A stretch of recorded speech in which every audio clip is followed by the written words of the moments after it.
Dude, I can't believe it took 71 games. I was sort of bewildered to hear that statistic on TV last night. They finally got a 5-on-3.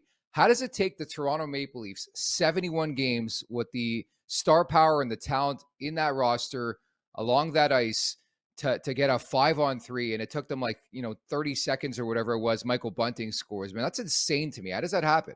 That is nuts when you think about all the, the teams you've been on and how often you do just get a 5-on-3, just the way it goes. I mean, a team's on the penalty kill and they're reaching a little bit and kind of desperate and running around out of position. It's easy to kind of take that extra penalty, although you should never do it. It definitely happens. Yeah. And I can't believe it hasn't happened to that team. And to all the naysayers of the Maple Leafs that love to run their mouth and think that they get special treatment by the league is just fucking ridiculous. I mean, right now, I'm sure they're just plugging their ears, don't want to hear it. But I mean, I saw a tweet the other day too that was like the ranking in penalties, shorthanded play or something to that effect of the Maple Leafs going back to like 2018, the last 5 years. And it's like 27th, 28th in the league, 30th in the league, like the top handful of the league in getting penalized, and people think they get special treatment. Just makes me shake my head. But there's another stat for you too. They don't even get a 5-on-3 until the last couple of weeks of the season. That's pretty wild. You're pretty much Twitter guy at this point, and I'm not ref guy, by the way, at all. Like I'm not Mr.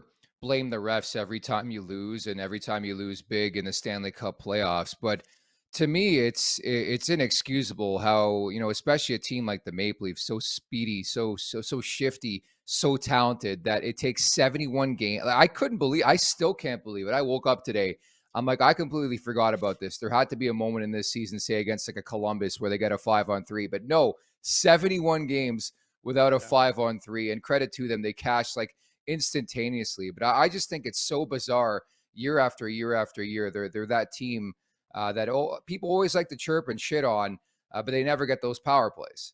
Yeah, it is weird. I'd like to see the stats on other organizations, like if that has happened in the past. I can't think of a team I've ever been on where you're going deep into March without a 5-on-3. The whole bloody 82-game season is insane. So, yeah, interesting stat for sure, and it should shut the mouths of anyone who thinks that they get special treatment by the referees, because they just simply don't.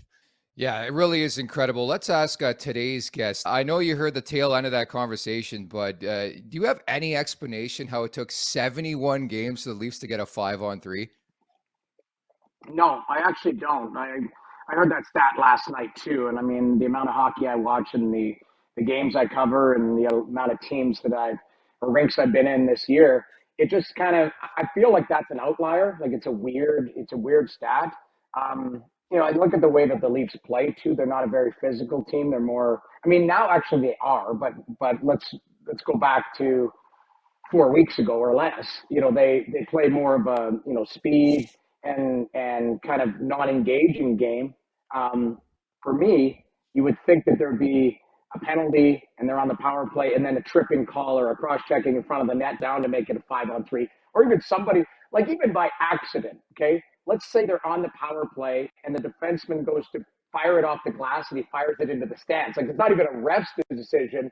It's a black and white decision, like over the glass. Like, so that is a weird stat for me, that it took that long, because I don't know who's had the most. I don't know. I haven't dug into it, but you would think at least a handful of times, let's say 5 times in the season, you'd get a 5-on-3.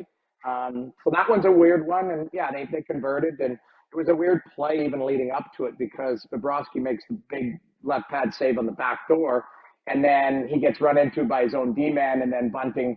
I don't think Bunting got all of that. To be honest, I thought it was he got lucky on that play, because he fires it straight. Now you want to fire it quick, but he fires it through Bobrovsky, where I would think if he had a clean shot, you'd probably want to elevate it on that play. But anyways, found the back of the net.